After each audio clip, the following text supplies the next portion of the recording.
My name is Richmond Wandera, and I'm very delighted to share with you my personal story, the story of my community, and the story of my country, Uganda.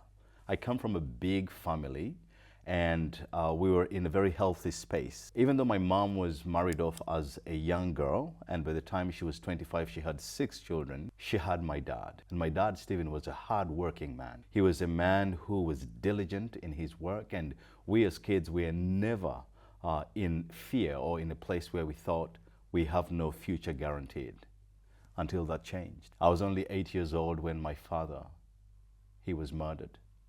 And he was murdered in the presence of my mom. So as you can imagine, that day I lost both parents. My father was gone physically, but my mom, she was not the same again, emotionally and psychologically.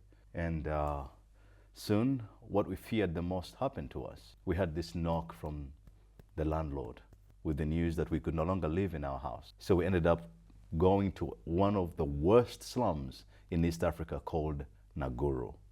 And that became our home. Long story short, by the time I was 10 years old, I had suffered from malaria over 10 times, kicked out of school. I was on the street until compassion stepped in and made the difference I so desperately needed. A few years later, I was graduating with my bachelor's degree in accounting.